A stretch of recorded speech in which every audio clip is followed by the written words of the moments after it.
Hi everyone, so happy to see you here. Welcome to our new beginning. Welcome to the Accents Book Club. Every other week we plan to bring you an author of a book published by Accents Publishing and focus on this author and that book for an hour.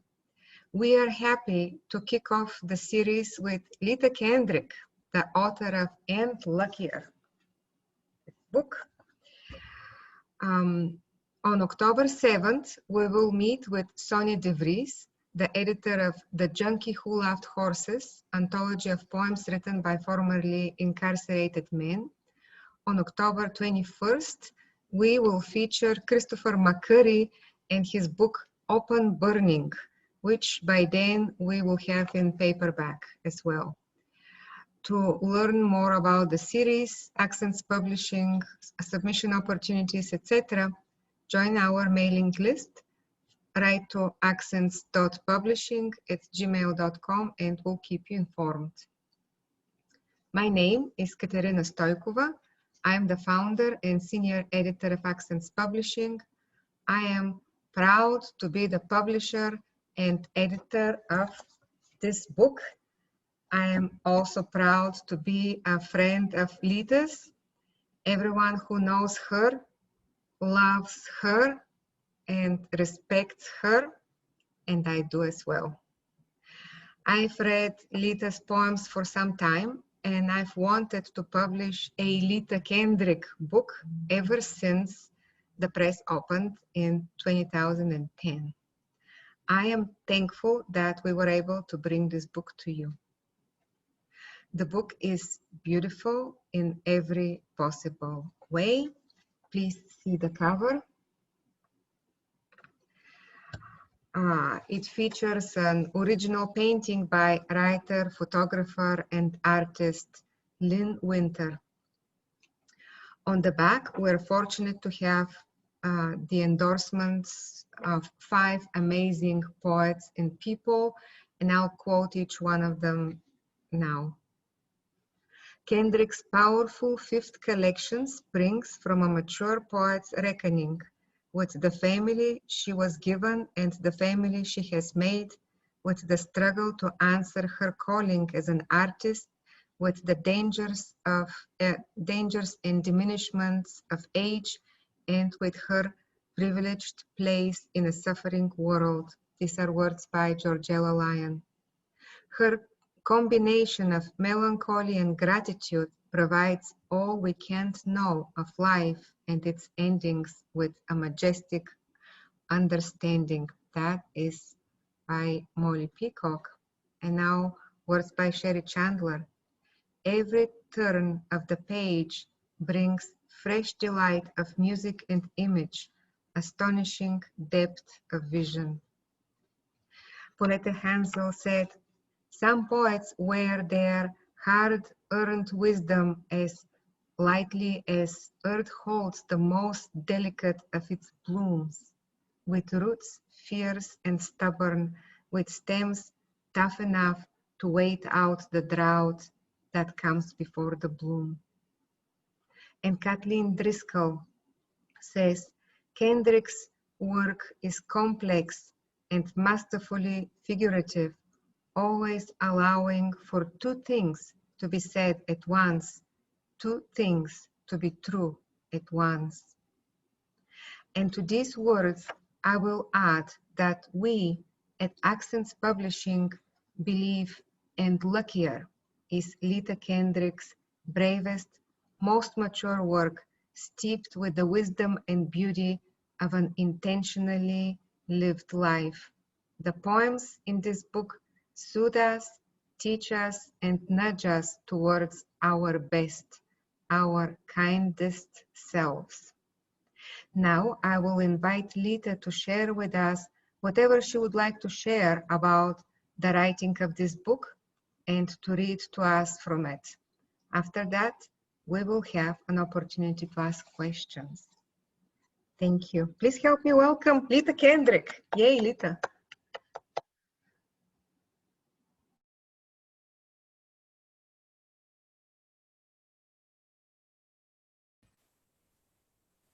to unmute myself. Now you can hear me. Yeah, there's a little bit to be learned in this Zoom thing, so I'm talking away. I want to say, first of all, thank you to Katerina because of the space that Accents Publishing provides for voices that need to be heard. The range of voices and the kinds of books that she's published already have added a whole nother dimension to the literary culture in Lexington and beyond.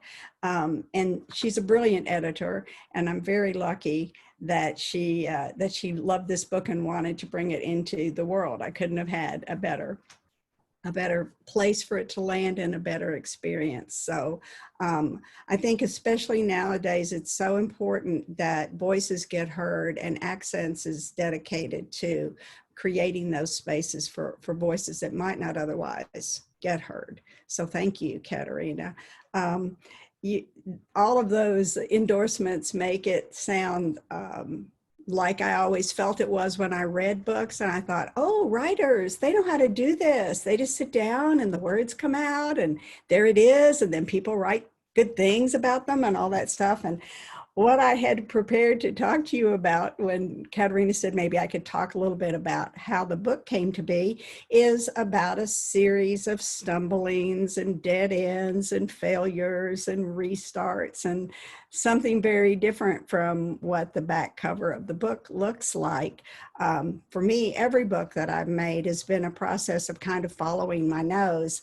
My husband and I love to go driving around out in all the little tiny roads in Fayette County, and I don't even try to use the GPS. I just figure I'm going to hit a road I know at some point and we'll come back around. And that's the way I grew up in the country driving. And I think it's a good metaphor for the way that I end up putting a book together, at least at the beginning of the process. Because what you have to, writing is about paying attention. And so at a certain point, I start to pay attention to the kinds of poems that I'm writing. But earlier on, I'm thinking I'm going to write a book. I think this time I'm going to know what I'm doing. So this time I thought, I'm writing a book about houses and about homes and what they can contain and what they can't, and the limitations of family and all these other things. And I had a whole series of poems going. And then I start writing these other poems, and I'm thinking, why are you writing these poems? Nobody wants to hear this stuff. Nobody cares, because the first poem that came to me that kind of was a door into what became this book was a little poem that came when Katerina had put out a call. I guess I know when it was. It was the first poetry month, the first June poetry month in Lexington in 2013, I think it was. And she put out a call to write a poem a day during June. So this poem came to me, and I could hear it and I could see it at the same time. And this was the poem. It was everything. No, I revised it. So the poem came this way, and in my head I revised it, but this is the way the poem came. Most of what I lost, I took from myself. And I thought, I could see it. I could see it. It was like William Carlos Williams' little red wheelbarrow thing, you know. I'm like, this is a little bitty poem. Is this even a poem? But it was June Poetry Month, and I could send it, because you have to send something every day. And what I realized was, if I trusted it enough to put it down on paper, what I was doing was actually following what William Carlos Williams did when he just declared everything depends upon a red wheelbarrow. Now, if he can say that, I can say most of what I lost, I took from myself, and make a declaration too. Only my declaration was about limitation. My declaration was about coming up against a place where I had failed to live up to myself, or felt that I had. And what I began to realize is that one of the most important functions of poetry for me as a reader and as a writer is to have something said that I think is unsayable, that I think cannot be said, should not be said. And that was the way that poem felt when it first came. And it was a trespass of a sort, but it was an affirmation at the same time. Today I went and looked up Theodore Roethke's poem In a Dark Time, because with everything that's going on lately, I keep having that line in my head, in a dark time, the eye begins to see. And I want that affirmation. But what I found in the poem was another kind of affirmation in lines like, I meet my shadow in the deepening shade. I know the purity of pure despair, my shadow pinned against a sweating wall. And I thought, he says something there that we're not supposed to say. And yet I would bet everyone has felt that sweating wall at some time or another. And the fact that he articulated that frees something in us and allows us a deeper level of acceptance. I was looking around this morning at different podcasts that I might want to subscribe to, and I looked at Poetry Unbound, which is the podcast that goes with On Being, and I found this little trailer for this season's series of podcasts. And the poet and Irish poet and theologian Podrigo Tuma, who hosts that, said exactly what I was thinking I wanted to say tonight. And he says that when he writes, poetry is asking me to be brave, to go into the moments of my own failure and narrate those, not as projects of self-hatred, but as projects of observation and the possibility that I might be able to offer some kind of compassion in the space of the poem to the self that is writing. And as I kept writing these poems that I wanted to refuse and reject, because so many of them were about either uncomfortable feelings or feelings of failure, what I finally realized was happening was that there was a space being created in myself for compassion for myself as a writer, and which enlarges my compassion for everyone. But we first have to just get past that taboo almost of speaking it. Speaking of taboos, this poem, another book that gives me great courage, is Katerina's book, Second Skin, in which the writer confronts shame and failure. And lines from a poem early in that book, you have the right to mourn, dear one. Just these small lines, a part of me is still falling downwards, another is clutching at the rails. And when I have those lines, and I think, I can say something like that. I can write something like that. So the poems in the book, I mean, you know, they go there. They don't, all of them go there. A lot of them are celebratory, and a lot of them are just about seeing, because that's what our job is as poets, is to pay attention, to allow something to be seen because we've been able to see it. But a whole lot of them are about coming up against the edge of what we don't know and what we can't know. So I'm going to read a few poems from the book that sort of run the gamut of some of these things that I finally realized that that's what the book was about. So the whole section of poems about houses just had to fall out, and all these other poems started flowing in. And eventually I could see, as Katerina and I traded the manuscript back and forth, I could see the shape that was coming. So this poem is the second poem in the book, and it's called Next World.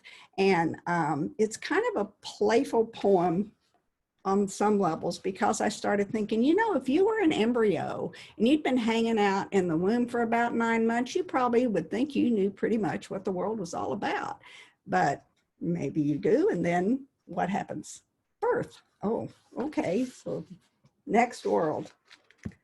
Tell an unborn child there is dancing here, a blaze of scarlet leaves at autumn, seas that whisper to the sand, vermilion rose gold skies at evening. I dance, he'll say, his legs flexed, test a wall. I hear the ocean pulse, drift in warm waters, gaze on ruby skies, bright and filtered, sleep, dream. I know that other world, how it must be. Tell him galaxies, wind, houses, lightning, lovers' fingers, dinner's warm steams rising, a flower. Yes, yes, he'll say, I know. So that was another poem that came kind of early on and sort of gave me a clue that maybe this book is headed in a little different direction than what I originally thought. Several of the poems in this book are sonnets or are in different forms. And I wanted to say just a little bit about how that works for me as a poet, because I was talking to a really good poet friend of mine the other day about trying to write, not really always being able to write lately. Early on in the pandemic, I was writing like a house of fire, and now it's not easy. There's just dead spaces and I can't seem to write. And I told her I was going to go upstairs and try to write a sonnet. And she was like, well, that would shut me down, you know.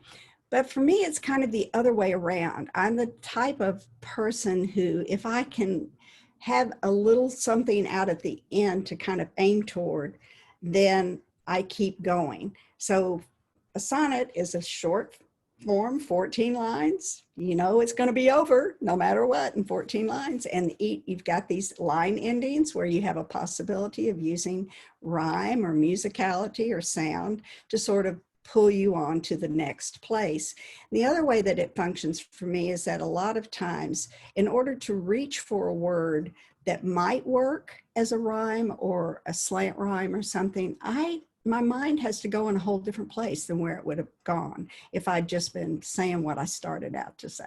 So it has those two levels of appeal for me. And I think that it's a useful thing to try. And those of you who've been in my poetry classes know that I will subject you to those, to writing in form, just to see what happens. So I'm going to read one of the sonnets. It's called That's Good, because it's one of those that I started this on a line, on someone else's line of poetry, which was, I do not know myself, I don't exist. So that was the line that was given. And I was taking off from there just to see what would happen if I tried that in a sonnet. That's good. I do not know myself. I don't exist to be known. Maybe I'm here only to pass along some genes. Resist the temptation to believe there's more than this, I tell myself some days. Love the color of the sky, the crumpled leaf stuck to your shoe. Be grateful you can move these half-frozen knees. There's grief enough. No need to finger every loss's gap as if it were a missing tooth or gold. The lap you long for is yours. Fold yourself right in half, then reach. Lift someone else's ache close. Inhale her scent. Give and take comfort. There's nothing else. Later, some food, maybe a bath, a place to sleep. That's good.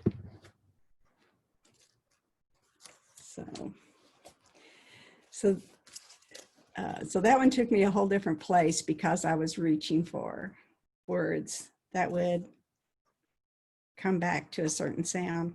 This one is another sonnet that's a kind of different sound. Ideally, if I have this sense of frustration or loss or whatever, I really want to be able to displace that somehow, to be able to find a way to talk about that in terms of something else, which is what metaphor is, speaking of one thing in terms of another.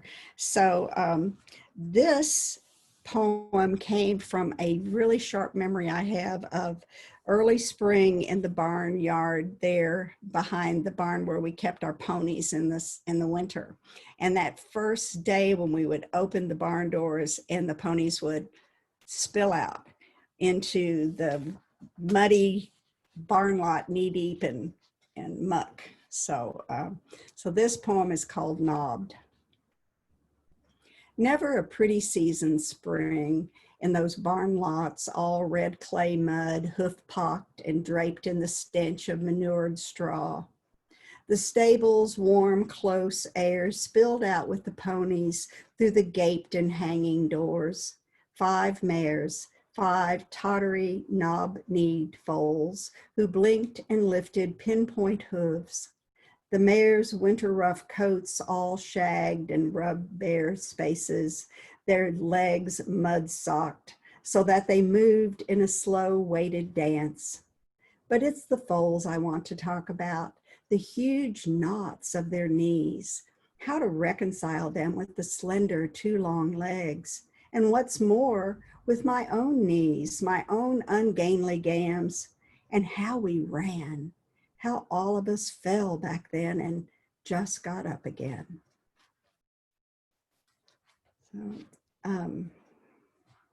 So that one was a fun one to write, to remember that just being able to pop back up, which doesn't happen as easily nowadays as it did. I want to, talking about form, I want to read a villanelle. And they're hard to write. I think it's hard to write a good one. It's hard to write one where the villanelle form doesn't completely take over everything and obliterate it. But I wanted to write a poem when our first daughter was pregnant. And the villanelle was the form of the first draft. It went through drafts over 10 years, literally, with a lot of changes, but the basic form stuck. So it was the repetition and variation that made this form the form I had to use for this, because every pregnancy is the same in one way, and every pregnancy is completely different. And so that's part of what the poem is getting at. So there are 3 poems. There's a series of poems for a daughter in the book, and this one is called Poem for a Daughter 2. A whole new person grows inside her, hidden, not her, smiling his secret smiles. It's common as sunlight, this knitting together of man and woman to fuse a fresh armature. Desires, mitosis, the scaffolded cells, voila, a new person grows inside her. Ready or not, they've invented a character they can't control. Laundry and bills piled common as dirt. What they've started together, focused or heedless, driven by pleasure, reaches beyond them. Years and miles later, the person who grew inside her will carry the print of them, and she's become other, mother, a new kind of self, an exile, common as death, enthrall altogether to what is not her. Relentless surrender pulls our flesh forward. The child's his own person moving inside her. Common as diamonds, he knits them together. So that was one again where the form taught me the poem as much as I always think about this interaction between the form and the poem kind of being like the interaction between a reader and a book. The one completes the other, so that the book doesn't really exist until it's read. And then it's whatever has happened between the page and the reader. And when I'm writing, the form, whatever form it ends up being, even if it's a free verse form where I'm discovering how the poem is deployed across the page, is part of the creation of the poem, discovering. And writing in form, you know, would seem strange, but for me it is an act of discovery. And I think for all of us, writing a poem is an act of discovery as much as it is of composition. So what I always found myself coming up against in these poems, more than failure and limitation, or it's the other side of that coin, which is mystery, which is the unknowable as possible. And several of you were in a poetry class we did together where we were writing poems in imitation of other poets. And the next poem I want to read came out of that class and me doing that exercise with you all. I've always admired the poems of Mae Swenson and the way that they come up against mystery and the way that they play with form and play with the page. So this is a poem after Mae Swenson. It's called Question Poem, Poem for a Daughter. Daughter, my river, my ocean, my stone, who would I be without your flowing? Where would I travel? How would I marvel? What would I treasure? How could I hope without your laughter, all ripple and flash? How would I know in desert and drought the promise of water, if, daughter, your nimble heart's wellspring was nowhere? How would it be to travel unfettered, without love's sharp shaft, only thirst for a song? With hands empty and air, what would I carry? So I'm going to read one last poem, and it's the first poem in the book. It's called Your Fear, and I wrote this poem back in 2018 when I was so aware of how anxiety provoking it was for me to listen to the news, to be attuned to the 24-hour news cycle. And I realized that it was in the interest of the people who were presenting that news to keep me hooked and to keep me anxious on a certain level.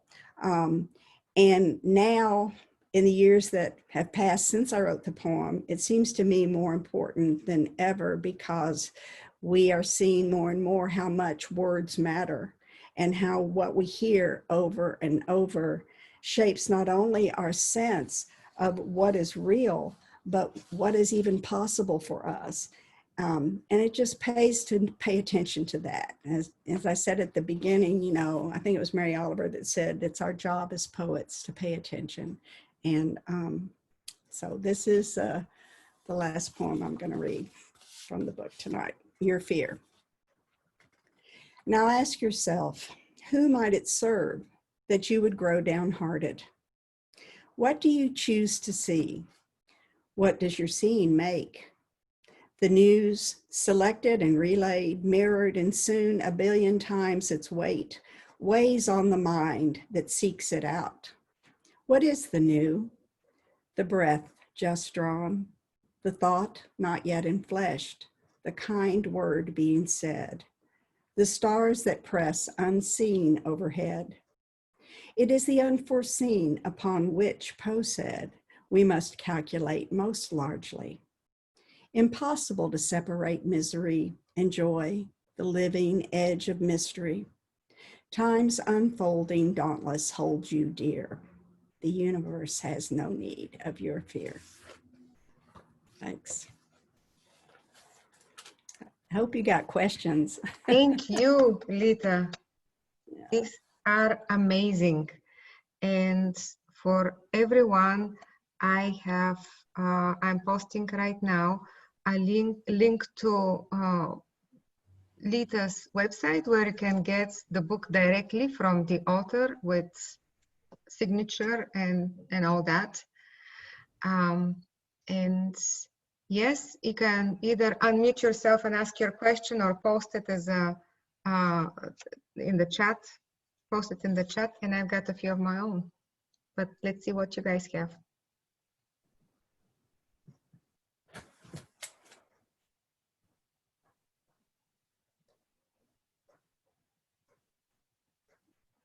I'll start. Oh, go ahead. Should I? Yeah. Hi, everybody. It's so great to see all of you. Oh, it's so great. I'm sorry I couldn't get here right on time. I'd like to know how it's been to launch the book in COVID, you know, because it came right out, right as we were going into this. It had to be, I don't know what it, I can't even imagine what it was like. And I just love to hear and hope, I don't know if you've addressed that earlier, but what amazing timing. Well, you know, it's it's kind of like you feel like you've got a path ahead. I spent a whole lot of time picking out a planner this year because I had so many places I was supposed to be to read and stuff, and I was going to get all organized.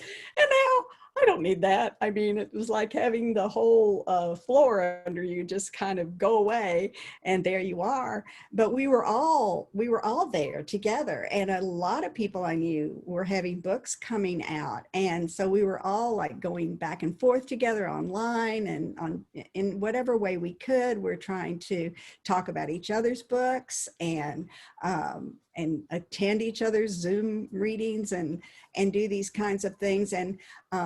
And for a while there, it felt like, yes, you know, we can sustain this, but we were all kind of going on just residual energy there for a while.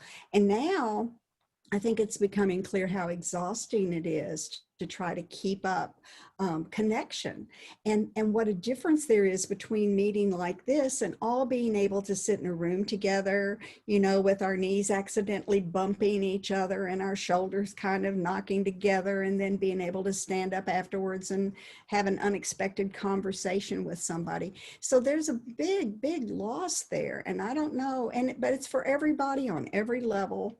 It doesn't have to do necessarily with having a book. I can say that my first book came out the exact same time I got diagnosed with breast cancer and had to go into treatment.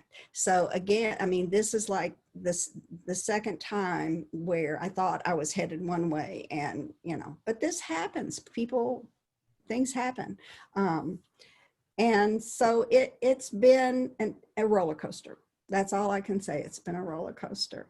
There've been wonderful things. Kevin Nance came over early on and took some pictures and heard some poems, and that was huge. That was great because I didn't, you know, I wasn't knowing if anything was particularly going to happen. So there've been some wonderful gifts to come out of it, but it's been like this. Thanks. We're glad you did. Well, thank you. And thank you for that artwork. It's just, made the cover. Yes, let's see it again. This is the cover, which is a painting by D. Lynn Winter. Yeah. I have a question. Go ahead. Leatha, you talked about working in traditional forms and the way that helps you write a poem. And I think it's interesting that you put it that way, because in my experience, a lot of people seem to look at the idea of writing in traditional forms as a kind of straitjacket. Whereas from what you say, it sounds like you find it sort of freeing, really. And could you talk about that? And also, what particular forms have you written in that did you feel a particular affinity with? I mean, obviously the sonnet, and then perhaps the villanelle. Are there other forms that you have sort of found yourself really enjoying? Well, I was lucky enough to work with Molly Peacock on my first book, and Molly is one of the new formalists, and she has a very proactive kind of relationship to form. In other words, her philosophy is she says that she took a cage of the sonnet, for instance, and turned it into a rib cage, a place to breathe from. And so she has that kind of philosophy of this is a template, but you turn it into what you need it to be. So she writes fat sonnets that are 16 or 17 lines, and I have some of those. And, you know, so, and obviously the rhyme scheme changes then, or she doesn't rhyme, or she uses strange rhymes. And she's inventive, like Marianne Moore, somebody like, you know, one of or E.E. Cummings, or even Mae Swenson. She's inventive in the way that she uses form. So I kind of came to form through her and her philosophy of, this is fun, let's try this, you know. And and so I had permission to make the form work for me instead of me being enslaved to the form. A sonnet is a tremendously elastic and durable form. I have been really interested recently in the adaptations of the sonnet by two African-American male writers, Terrence Hayes, who has a whole book called Sonnets for My Past and Future Assassin, American Sonnets, I think, for My Past and Future Assassin, and then Jericho Brown's new invention of a form he calls a duplex, which he has taken the idea of a crown of sonnets where the last line of one poem is the first line of the next, and he contradicts he makes these two lines contradict each other. So he has collapsed the sonnet. He calls it gutting the sonnet. So the sonnet is the most attractive form for me, partly because it is a kind of combination of a song and an argument. So usually in a sonnet, you are addressing some kind of issue or concept or insight and trying to argue with it. So that's the form that has suited me the best. I've written Villanelle's blank verse, which is just what Shakespeare wrote everything in, is a really interesting form to try just to play around and see where line breaks are. It's 14, it's iambic pentameter, so it's basically 10 syllables unrhymed in unrhymed lines, which is about the length of a breath. So that makes an interesting form to try at some point when you're drafting a poem. Pantoums are harder for me. Any repeating form is hard, but if you have the right subject, it can work really well. And sestinas are very interesting. And there's a lot of really interesting contemporary sestinas where you have the intricate pattern of repeating end words. So my friend's response when she was saying, don't talk to me about, trying to write a sonnet. She writes in a whole different way. She said, but you always have liked to solve puzzles. And I think there's an element of that, in it. I hope it's not just that. Anne. I like to think of the metaphor scaffolding when I use somebody else's structure. Mm-hmm. And then you get into it. And if it doesn't work, then you use something else. But the scaffolding works until you don't need it anymore. And then you take it out. Knock it down. Good idea. Thanks. Yeah. Yeah, thanks. Catherine. I noticed that you have what you said one poem that you read was from one of your classes. Mm-hmm. And I wonder, I don't know if I heard it or not, since I've taken some of your classes. Mm-hmm. Do you end up going through a lot of editing from these poems now that you're giving yourself permission to write about things that you may not have given yourself permission to write about before? Right. Normally I do a whole lot of editing, and especially with poems that are really close to the bone, things that are very difficult to say. There's one poem in the book that's a prose poem that was a poem written, probably 7 or 8 years before it ended up with me being even comfortable enough to want to try to send it out. And I had to try it a lot of different ways. I was trying out, is this exactly what I want to say? Is this true? Is this exact?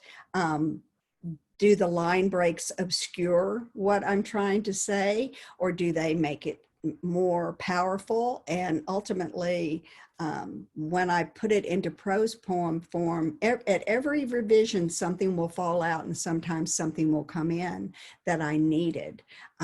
Maybe if it's only one word that's clearer, but I'm a really slow writer.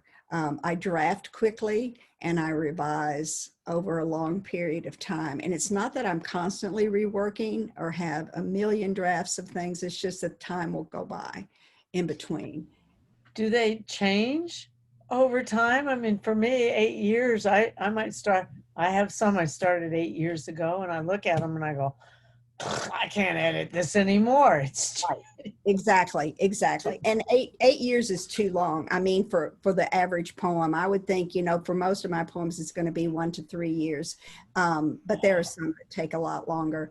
But, you know, the thing is, if the poem isn't alive to you anymore, if it's not something you still have to say, then you just need to, you know, say goodbye, poem. You were fun. You know, you taught me something, but I'm going on from you. I'm leaving you. Okay.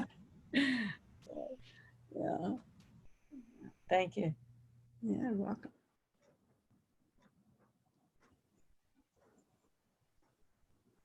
I have a oh, go ahead, Gail. I have a few other Okay. questions, but you know, Thank you. you guys. So I love that you started the whole book with the one about fear, like what does your fear give to the world?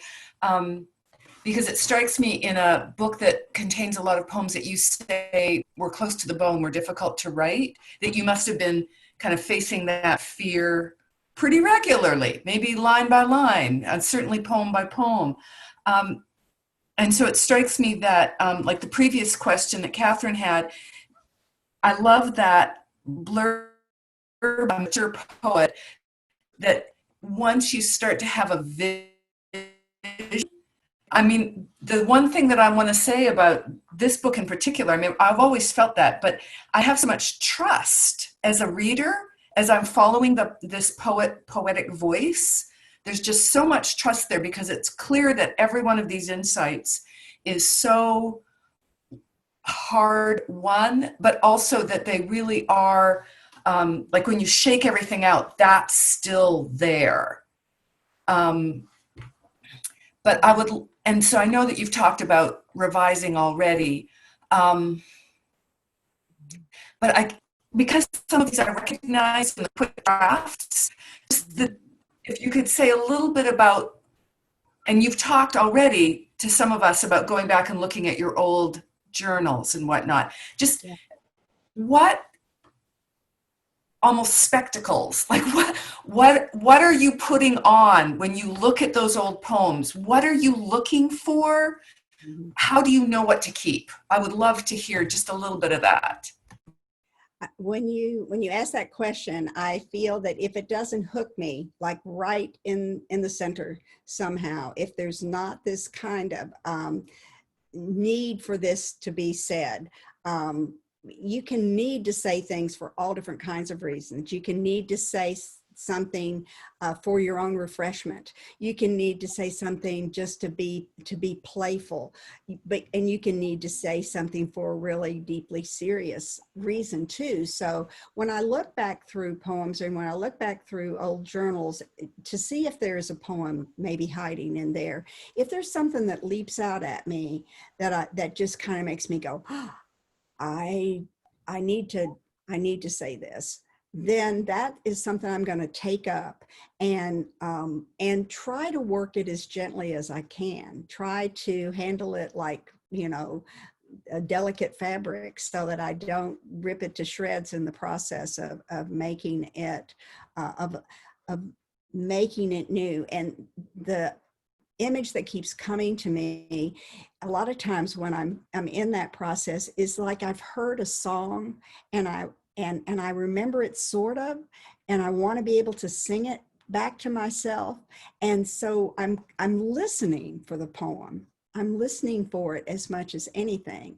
I'm not trying to impose on it, but to allow it to be heard. You know, the part that maybe some of the extra words or lines or images I didn't need have been obscuring.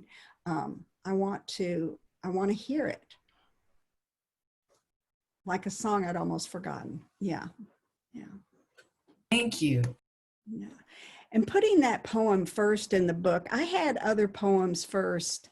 And a first poem sets a tone for what are you looking for in this book? What is, you know, as a reader, when you open a book and you see the first poem. And I remember being very close to the end having sent Katerina what I thought was going to be a final draft that had a different poem at the beginning, and opening up that manuscript and just having this kind of, again, in my gut, a sort of sinking feeling like, no, that's not how I want to start this book. And it was sort of a risk to put your fear there. And it was instinctive. I can't say I really knew what I was doing, but it turned out to be the right poem to put at the beginning. Yeah.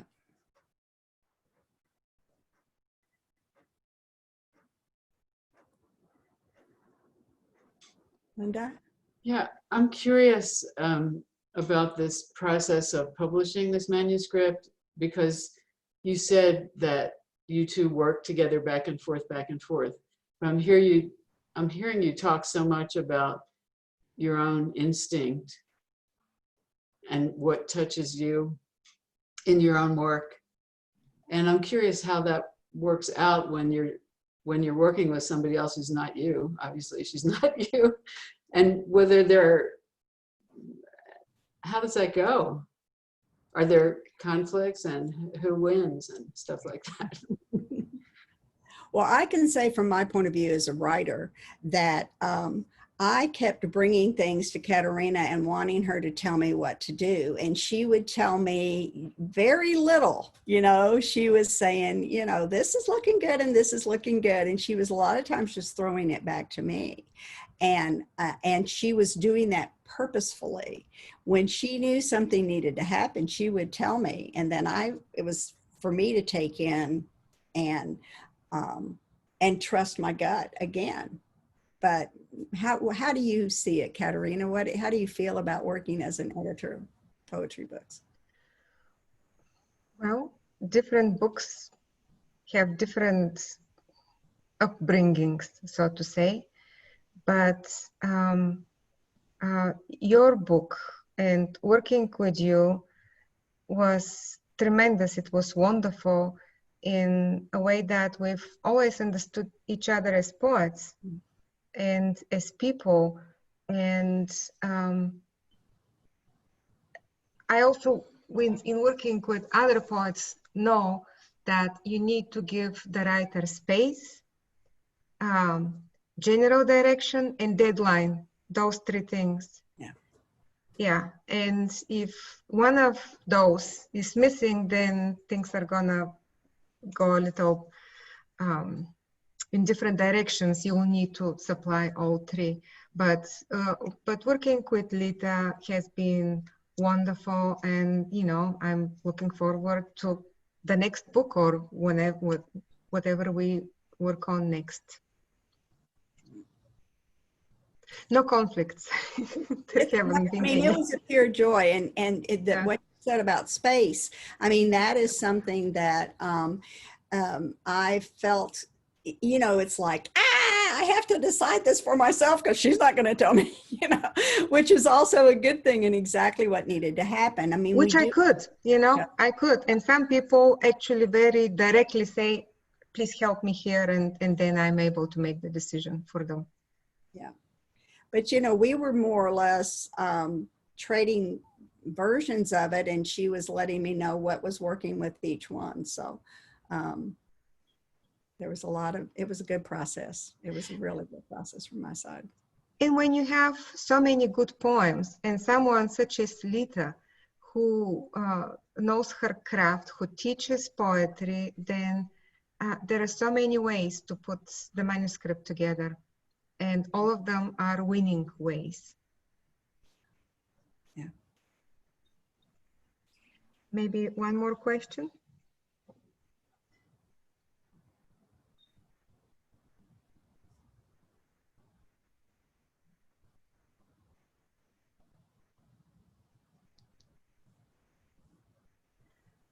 Well, if you guys have no more questions, I have two.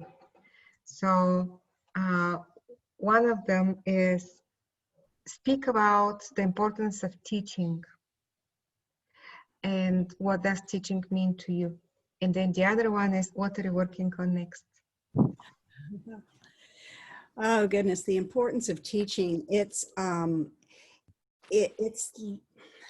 I want to say it's almost like the breathing in and breathing out part. It's for me always been a way. There's a lot that of expenditure in teaching, but there's so much of receiving at the same time. It is the richest thing that I have done in my life, next to parenting and the hardest, like parenting, because to do it well demands a lot of preparation, a lot of engagement and energy in the moment, as well as you're always carrying it around with you somehow. And it demands more than anything presence. And that's what I love the best about it, is that when we are all together in a room and we are writing together and reading and listening to each other's work, we are present in a way that we aren't normally.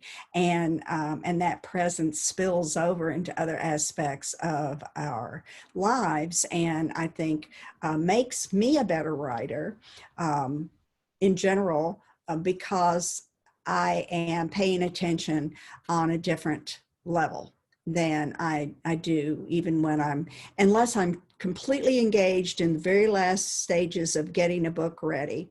There's no other time that I'm as focused and as both focused and relaxed as I am when I'm teaching. So teaching is something that has fed me through my life, and it's something that I love. And I think anything you love, you should do.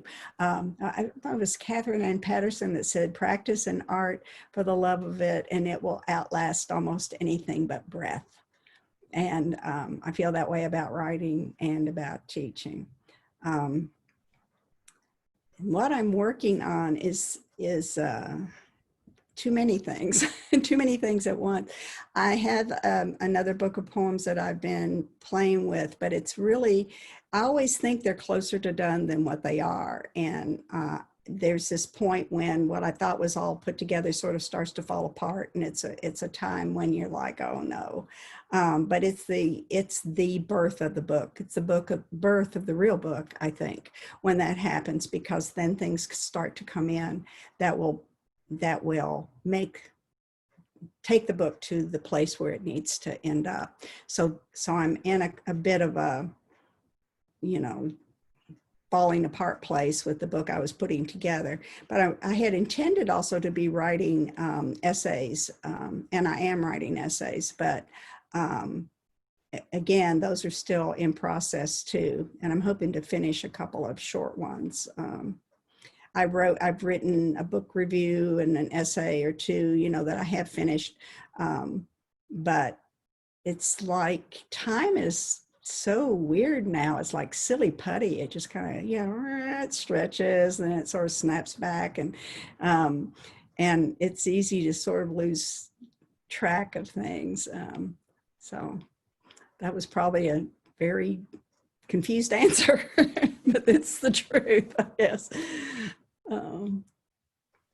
Thank you, Leatha, and thank you everyone for coming tonight and spending time with us and our new beginning for Accents Book Club. And we spoke about Leatha Kendrick's new book, and Luckier. Aren't we lucky to spend a whole hour with Leatha and her poems? We all love her, and let's give her a round of applause. Wonderful. Thank you all. Thank you so much. It was great. It's Thanks, good to see everybody.